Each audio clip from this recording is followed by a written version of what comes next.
अस्सलाम वालेकुम, welcome to lecture number 3। आज इस लेक्चर में मैं आपको बताऊंगा कि आप एंड्रॉयड स्टूडियो किस तरह से इंस्टॉल कर सकते हैं। इसके लिए आप अपने कंप्यूटर से गूगल पर आएं और यहाँ आने के बाद आप जब लिखेंगे, यहाँ हम टाइप करेंगे एंड्रॉयड स्टूडियो, तो यहाँ ये developers.android.com की वेबसाइट पर आप क्लिक करेंगे। तो आपके क्लिक करने के बाद यहाँ आपके पास ये मेन पेज लोड हो जाएगा एंड्रॉयड स्टूडियो का, जहाँ ये एक बड़ा ग्रीन बटन है जिसमें एंड्रॉयड स्टूडियो को आप डाउनलोड कर सकते हैं। For Windows different operating systems के लिए भी आप इसी वेबसाइट से डाउनलोड कर सकते हैं। यहाँ एक छोटी सी पिक्चर आपको इसकी नज़र आ रही होगी। इसमें लेफ़्ट साइड पर फाइल लिस्ट है, दरमियान में वो कोड है जो हम देते हैं, और राइट साइड पर ये वर्चुअल डिवाइस हम क्रिएट कर सकते हैं। और इसके लिए हम वर्चुअल डिवाइस क्रिएट कर सकते हैं, हमें ज़रूरत नहीं है रियल डिवाइस इस्तेमाल करने की, जिसके ज़रिए काम बहुत ज़्यादा आसान हो जाता है हमारे लिए। एक क्विक लुक सिस्टम रिक्वायरमेंट्स पर। यहाँ हमारे पास विंडोज़ के लिए जो सिस्टम रिक्वायरमेंट्स हैं, और आपको लाजमी ये रिक्वायरमेंट्स पूरी करनी होंगी। आप अपने सिस्टम की रिक्वायरमेंट्स को इन रिक्वायरमेंट्स के साथ मैच कर सकते हैं, और कहीं से भी अगर कोई प्रॉब्लम हो तो वो आप अपने सिस्टम में चेंजिंग करने के बाद ठीक कर सकते हैं। और इसके लिए एक ही सॉफ्टवेयर हमें इन एडवांस चाहिए, जावा डेवलपमेंट किट JDK 7 या अब इसका वर्जन हमारे पास 8 आ गया है। 7 और अबव आप कोई भी इसके लिए यूज़ कर सकते हैं।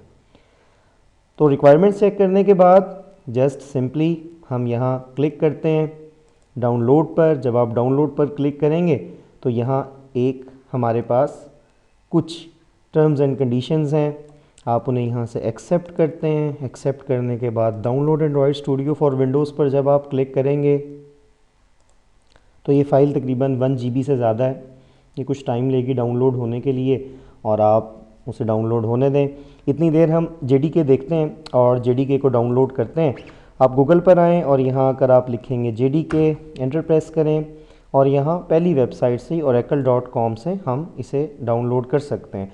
JDK हमें इसलिए यूज़ करना पड़ता है क्योंकि ये जावा है, और एंड्रॉयड स्टूडियो जो है वो हमारा सारा का सारा उसकी जो कोडिंग है वो जावा पर बेस करती है। हम जिस तरह से डेवलपमेंट लेकर चलेंगे। यहाँ आने के बाद अब आपके पास दो ऑप्शंस हैं डाउनलोड के, एक जावा और एक नेटबीन्स। हम ऑब्वियसली जावा पर काम कर रहे हैं, तो आप जावा से डाउनलोड का बटन क्लिक करते हैं, और क्लिक करने के बाद यहाँ ये आपके पास डिफरेंट ऑप्शंस जो हैं आ रहे हैं। यहाँ विंडोज़ से रिलेटेड ये दो ऑप्शन आ रहे हैं, ये थोड़ी सी समझने वाली बात है। एक आपके पास है विंडोज़ x86 और एक है विंडोज़ x64। यहाँ x86 का मतलब है कि आप 32 बिट ऑपरेटिंग सिस्टम अगर इस्तेमाल कर रहे हैं तो आप x86 यूज़ करेंगे, और अगर आप 64 बिट सिस्टम इस्तेमाल कर रहे हैं तो आप यहाँ से x64 बिट जो है वो चूज़ करेंगे डाउनलोड के लिए।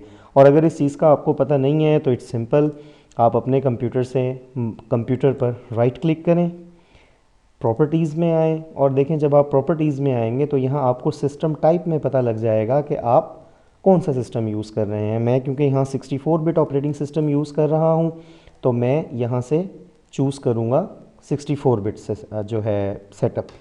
पहले हम यहाँ से लाइसेंस एग्रीमेंट को एक्सेप्ट करते हैं।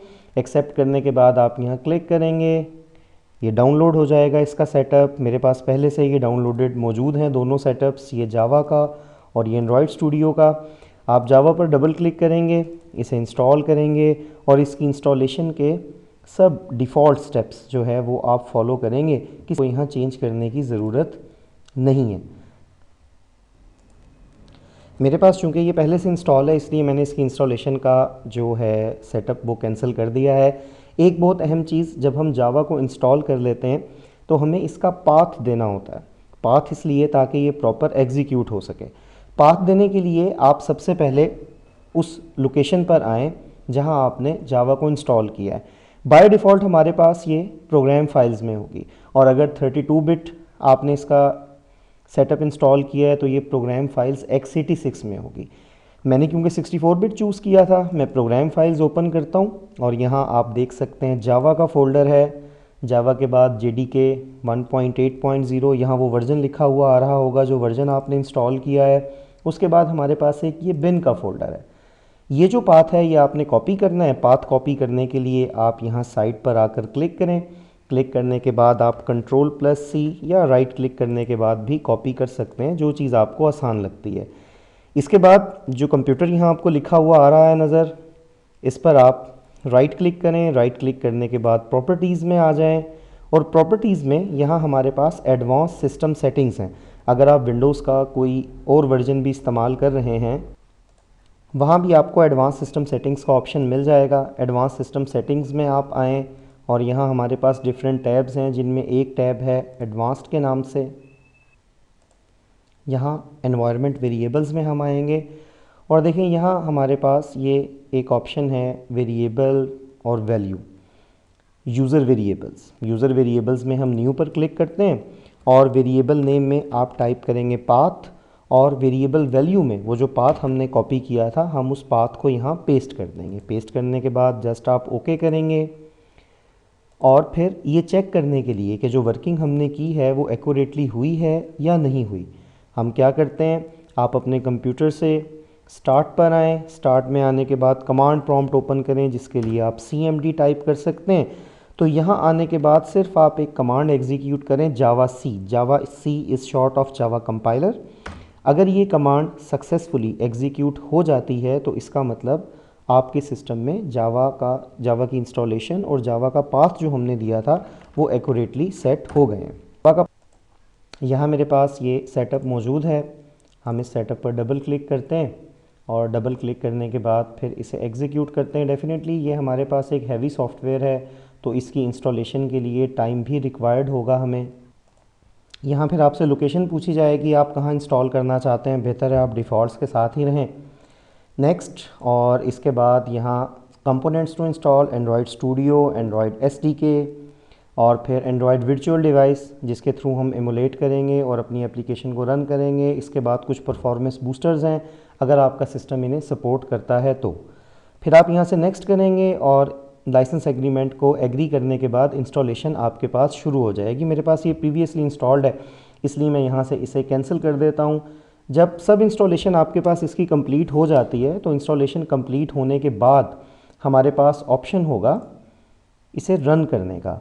एक चीज़ का ख्याल रखिएगा कि जब आप इसे फ़र्स्ट टाइम रन करेंगे तो उस वक्त इंटरनेट कनेक्शन आपका कनेक्टेड होना चाहिए, क्योंकि कुछ फाइल्स को अपडेट करता है एंड्रॉयड स्टूडियो जब आप इसको फ़र्स्ट टाइम एग्जीक्यूट करते हैं।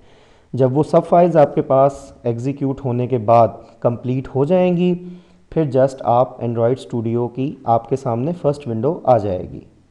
इस तरह से एंड्रॉयड स्टूडियो आपके पास लॉन्च होगा। लॉन्च होने के बाद ये फ़र्स्ट विंडो आपके सामने आ जाएगी। फिर इंशाल्लाह नेक्स्ट लेक्चर में हम देखते हैं कि किस तरह से आप इसके डिफरेंट कंपोनेंट्स को यूज़ कर सकते हैं। See you in the next lecture इंशाल्लाह।